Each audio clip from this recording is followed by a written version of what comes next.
Like you must have a business card. Oh, well, yes, I do. Thank you. You do? At 13, you have your own business card. Okay, that's a nice start. I'll get in touch with you later.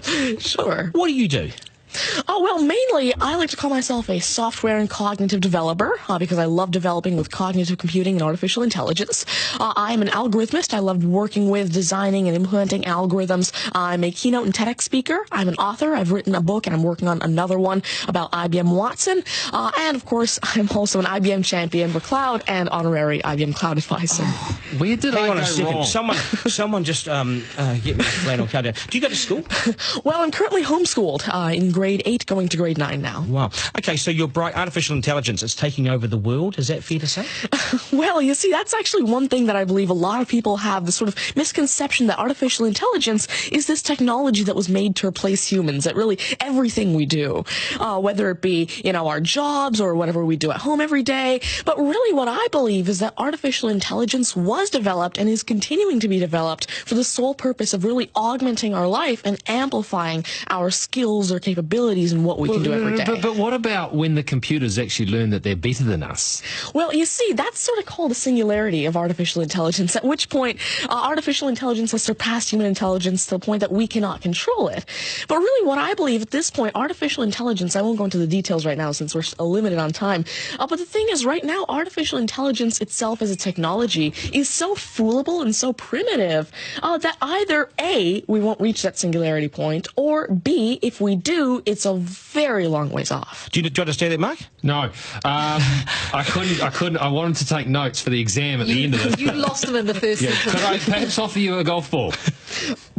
There you go. Thank you very much. You do this YouTube channel, which you teach people. What is that all about, and who is your target audience? Yeah, sure. Now, I actually have a YouTube channel called Tanmay Teaches that I've been running for around 6 years now, and it has over 144 videos and now 22,000 subscribers. And so on it, I love to teach about computing, really programming, these algorithms that I develop, machine learning especially, math, science, and especially technologies like IBM Watson.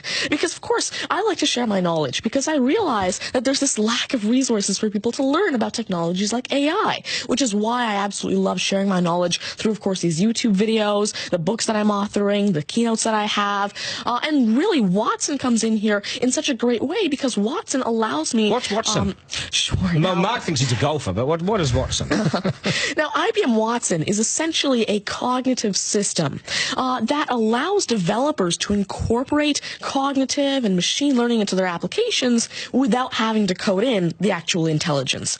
And what this means is that, of course, right now, really one of the main reasons developers aren't incorporating more machine learning into their apps is because it's so hard to do. It's really difficult to incorporate intelligence because... I'm going to take this somewhere else, this interview. Has the Homeschooling Association of the World got hold of you as their front person?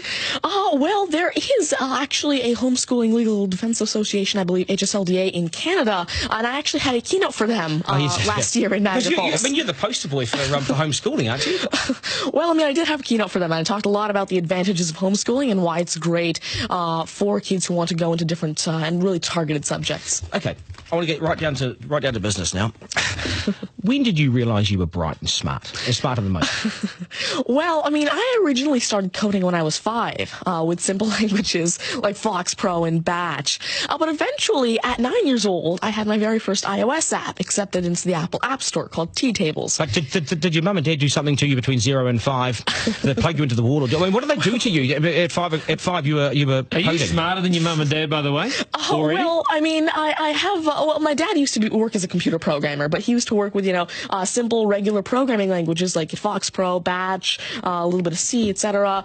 But you see, now I'm really interested in artificial intelligence and how it can actually be implemented on all these different platforms. You'd be a nightmare to teach. You'd be an absolute nightmare to teach, wouldn't you? Because you'll be smarter than the lecturers. I ever want to get in an argument with you, ever. But I would like to see you on a quiz show because I think you would nail that. Well, you see, there is one thing that I've been working on, and it's essentially an app called Ask Tanmay, an NLQA system.